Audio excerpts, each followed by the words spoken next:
जमिनीत क्षारपाड होण्याची समस्या दिवसेंदिवस गंभीर होते।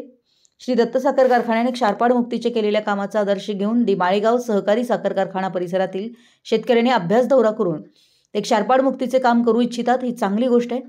या शेतकऱ्यांनी संघटित होऊन संस्था स्थापन करून एक विचारानं काम केल्यास क्षारपाड मुक्तीच्या कामास आम्ही सर्वती मदत करू, अशी ग्वाही उद्यान पंडित गणपतराव पाटील यांनी दिली। माळेगाव सहकारी साखर कारखान्याचे संचालक, पदाधिकारी आणि 200 शेतकऱ्यांनी केलेल्या अभ्यास दौऱ्याच्या समारोप प्रसंगी दत्त कारखाना कार्यस्थळावर आयोजित सभेत ते बोलत होते। मुख्य शेती अधिकारी श्रीशैल हेगांना यांनी क्षारपाड जमिनीची भेडसावणारी समस्या आणि त्यावर श्री दत्त साखर कारखान्याच्या माध्यमातून करण्यात आलेले यशस्वी श्री दत्त पॅटर्नचे प्रयोग प्रोजेक्टरच्या माध्यमातून शेतकऱ्यांना सांगितले।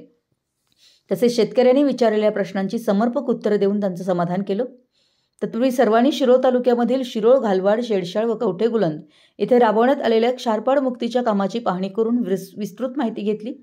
शिरोळ, घालवाड, शेडशाळ व कवठेगुलंद येथील शेतकऱ्यांनी त्यांना जमीन क्षारपाड मुक्त होण्यापूर्वीची आपली अडचण, समस्या सांगून क्षारपाड मुक्तीच्या प्रयोगानंतर झालेले बदल व त्यांच्या जीवनात आलेली आर्थिक सुबत्ता या संदर्भात माहिती दिली। माळेगाव कारखान्याचे ऊसविकास अधिकारी सुरेश काळे यांनी दत्तच्या क्षारपाड मुक्तीच्या कामाचं कौतुक करून शेतकऱ्यांना हा प्रकल्प पाहून वेगळी दिशा मिळाली आहे। क्षारपाड मुक्तीच्या कामाला आपण लवकरच सुरू करीत असल्याचं त्यांनी सांगितलं। आभार प्राध्यापक ज्ञानेश्वर बुरुंगळे यांनी मांडले।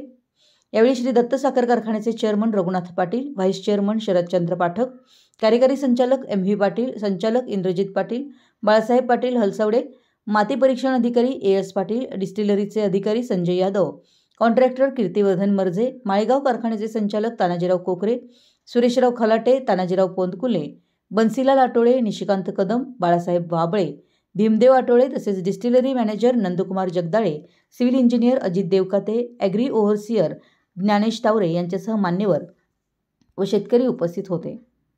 मराठी S न्यूजसाठी कुरुंदवाडहून संदीप अडसूळ।